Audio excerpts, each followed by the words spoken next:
comprendre l'éducation chrétienne.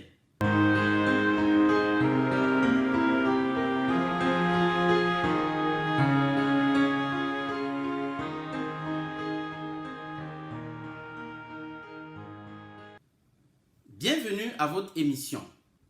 Notre étude d'aujourd'hui a pour thème Jésus en tant que maître enseignant. La question du jour: quels enseignements tirer de la vie de Jésus sur terre? Qui est Dieu? À quoi ressemble-t-il? Quelle est sa volonté pour moi?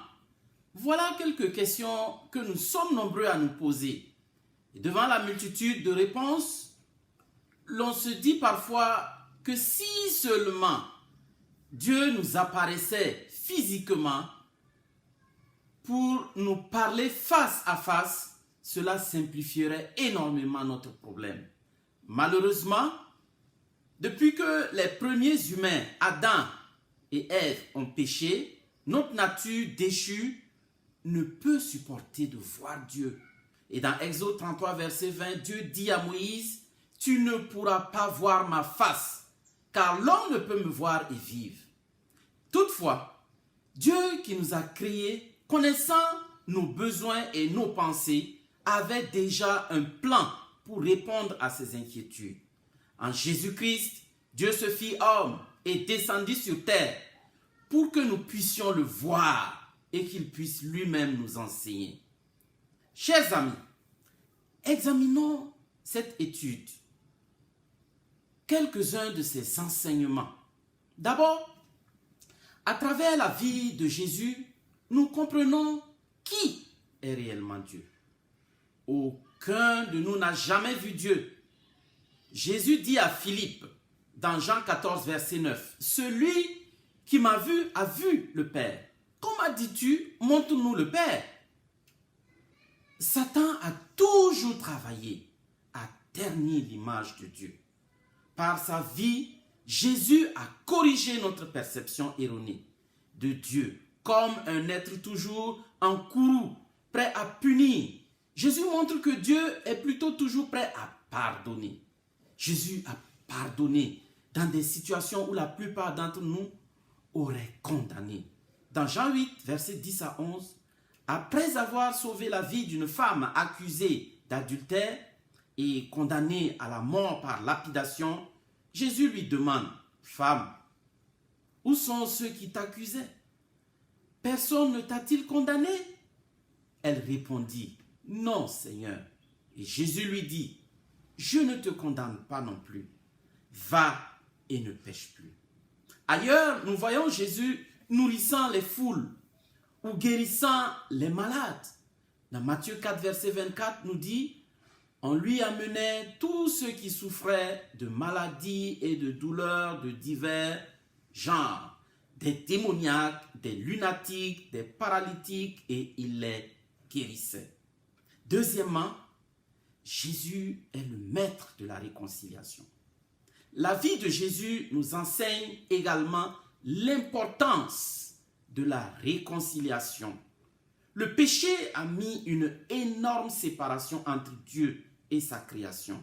Et Jésus est venu pour rétablir le lien brisé et nous enseigner d'en faire autant entre nous. 2 Corinthiens 5, 18, 19 nous dit que c'est Dieu qui nous a réconciliés avec lui par Christ et qui nous a donné le ministère de la réconciliation, car Dieu était en Christ réconciliant le monde avec lui-même, en n'imputant pas aux hommes leurs offenses, et il a mis en nous la parole de la réconciliation. Et Jésus exemplifie l'importance de la réconciliation en acceptant de mourir sur la croix pour réconcilier l'homme avec son Créateur. Ce monde, mes amis, est profondément divisé. De grands amis ne se parlent plus. Dans certaines familles, les gens ne se fréquentent plus. Le principe de diviser pour régner est partout glorifié. Cependant, Dieu nous invite à être des agents de réconciliation.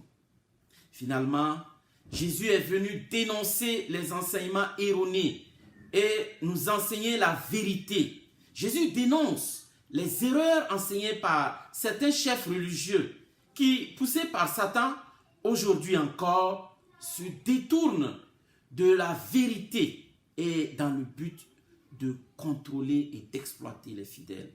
À certains, Jésus dit dans Matthieu 21, 13, il est écrit, « Ma maison sera appelée une maison de prière, mais vous en faites une caverne de voleurs. » À d'autres qui enseignent que nous sommes sous la grâce dont tous iront au paradis, Jésus répond, « Ceux qui me disent, Seigneur, Seigneur, n'entreront pas tous dans le royaume des cieux, mais seulement celui qui fait la volonté de mon Père céleste. » Si donc tu veux savoir si ce que tes leaders religieux enseignent est la vérité venant de Dieu, étudie la vie de Jésus.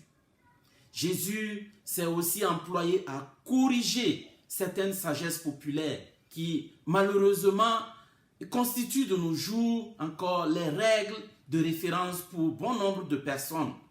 Et dans Matthieu 5, 43 à 45, Jésus dit, « Vous avez appris qu'il a été dit, tu aimeras ton prochain et tu haïras ton ennemi. Mais moi, je vous dis, aimez-vous, aimez vos ennemis, bénissez ceux qui vous maudissent, faites du bien à ceux qui vous haïssent et priez pour ceux qui vous maltraitent et qui vous persécutent, afin que vous soyez fils de votre Père qui est dans les cieux. » Pendant que l'égoïsme, la vantardise et la tricherie sont les voies privilégiées d'ascension sociale, Jésus exhorte à l'humilité, à la compassion et à l'honnêteté.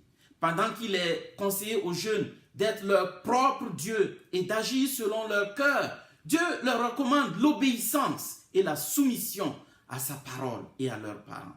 Pendant que dans nos sociétés actuelles, la valeur d'une personne se mesure par la couleur de sa peau, sa fortune ou son pouvoir, Christ nous enseigne de valoriser tout être humain parce que nous sommes tous enfants de Dieu.